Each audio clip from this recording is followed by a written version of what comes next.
Okay, next on our agenda is the Emergency Operations Center proposal. Mr. Simpson?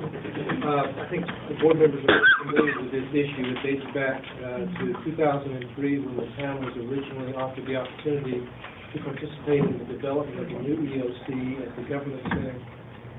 At that time, the town declined to participate in that for a number of reasons. Primarily, it appears, reviewing the minutes, the cost associated with it. Immediately on my arrival in 2005, this opportunity was provided again, and the town declined it at that time.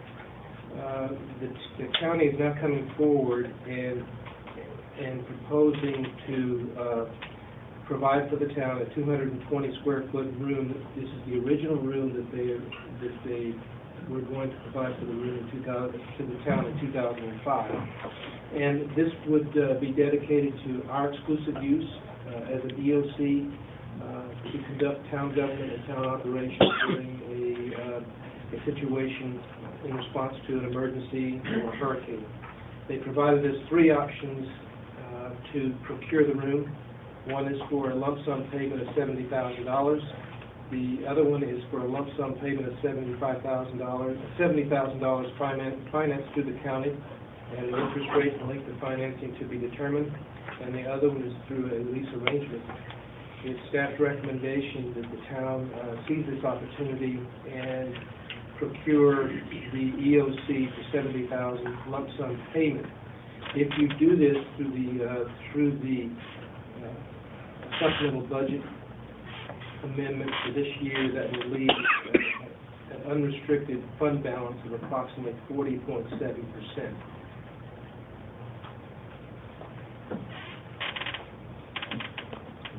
Okay. I'll sort of just line this up again. I think everyone knows how many times we've dealt with this in the past. And Bob just said in 2005, the board back then voted not to become part of that. I believe it was an $80,000 request from the county. And in 2006, when Mayor Quinn was our mayor, we had looked at we have land that's across from Mayfair, and we looked at possibly selling that property and buying the First Bank building as an EOC center that was at the corner of Eastwood Road and Military Cutoff. The board decided not to do that because that was definitely expensive. And then in 2011-12, eventually we worked with the county, and the county was looking at the possibility of us using the executive center at the Northeast Library and retrofitting that. Once again, that was very cost prohibitive. And this time they've offered us one more chance, and this is moving the EPIC room, which is basically the Emergency Public Information Center, and moving those people out of their area and offering it to the town of Wrightsville Beach at a cost of $70,000. And that's a permanent deal. It's not like a lease for a certain amount of time. So, and I know we have varying opinions, and the public may too, but it's the best deal we've had so far. And I don't know how many more times they're going to offer, or whether or not to allow us to become part of the Emergency Operations Center. So, probably need to discuss and see what direction we want to go. Carol? You want me to start? Sure. Well, I talked with several members of past boards and asked them how was the town prejudiced in any way by not having access to this facility. And to a person, and including male and female, I can't say to a man, to a person, they could not point out any specific thing that the town had somehow been prejudiced. And in other words, the town had been able to operate and do what it needed to do without buying into this facility, for which we have already helped pay for. Now the county wants us to pay for it again, or at least part of it. So that was probably the biggest impact in my thinking, was nobody pointed to me anything. Well, if we would have been in the EOC center, then this would have happened. We could have done this. We could have prevented that. Nobody pointed to anything like that. The other thing that concerns me is it's not a far distance, but it's well off the beach versus for a citizens building, which, if necessary, could very quickly access to the beach, who walk to the beach when the first citizens do, if necessary, to have eyes on it. To me, that's important.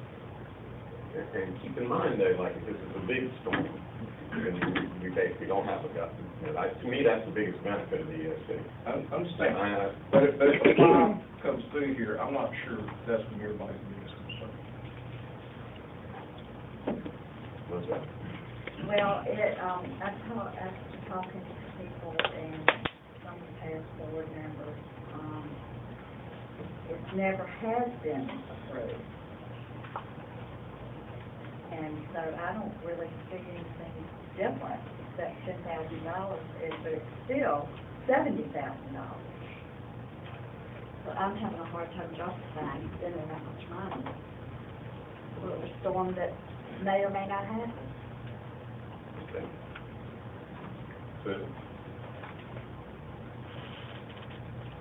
I've had different comments on what you're saying. I've had a couple of comments that people said, well, you know, why don't we go ahead and do it? We'll just nail it down. We'll be more secure. We'll be more safe.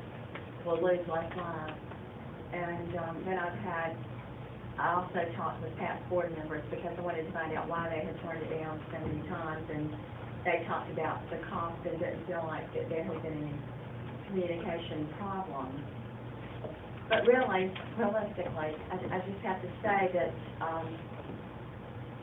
I understand why the county wanted us to give them a large chunk of money when they were building the building because, you know, you're planning and it's like, I'm going to add a room on, it'll cost us more. You know, you should pay for that because that's what you do when you're constructing a new building. But I'm rather upset and not understanding that they already have a building that's paid for and that they want to charge us $350 a square foot for a little room that won't even house but 8 people. And there's 5 aldermen. So if you put 3 more emergency people in there, that's not enough. We do get to use the large room, and I've been told that Chief Smith goes and an IT person goes to that building. Since I've been on the board a couple of years ago, with Jay and Bill, when we were on the board a couple of years ago, we realized that the town did purchase new radio handset communication tools to communicate, and they were rather expensive. Sure. $120,000? So that we could communicate because we didn't have a room and we didn't have a building? No, those were satellite phones that were done because what happens is if you get a storm greater than a Category 3, you cannot occupy the facility of the First Citizens Bank. In the event that that occurs, this board has to disband government, and this government ceases to exist. And the board was given the opportunity to buy the satellite phones so you can communicate, because the first thing that's going to happen is you will lose communications if you're not in a functioning EOC. You have the satellite phones, but that's for very worst case scenarios. The mayor and myself, as the emergency management director, can communicate to reconvene government and establish it somewhere. Because at some point, if it's a Category 3 storm or more, you're going to have to tell people, folks, go home, bat down the hatches, government ceases to exist. That's what you're confronted with here tonight, is to determine how you're going to function as a government in the event you have more than a Category 3 storm. Because if you occupy the First Citizens Bank facility and put yourself and staff in that facility, you're putting staff and yourself in harm's way. And that's why this has been a recurring issue. This is why the board actually discussed this at the retreat, and you discussed it with the county commissioners at their last meeting. And the consensus then was, let's explore this. This is why I came forward before. Again, it just didn't magically appear. This board has discussed it on and off and on, and gone back to the county and asked for the county to offer up some kind of proposal. Over and over again. They offer up a proposal, and they were only going to give us one verbally. But yet we insisted that if it comes to the board, it comes to the board in writing, and that's what you got. So the sum of money of the $70,000, if we acted on it now, would come out of, but would not be budgeted for. And, you know, it's not for acting on writing $70,000 check out of the budget time. Well, Yeah. the author didn't insist when we were doing. No, it did not, but we can plan. We can plan, but, no, I don't think that we need to write $70,000 just out and out without the budget. That's the kind of thing that you plan for, if that's what the board wants to do. Well, And yeah, I was surprised about them wanting $70,000 for a building this large scale. Well, keep in mind, that three, Mayor Clinton tried to get leeway with them, Mayor Whalen has, and I have, and I truly don't expect them to offer it again. I think they're going out of their way this time, and I really think we've made some headway with them, for them to offer it. They basically looked at me when I first got in office and went, "You guys never wanted a part of it."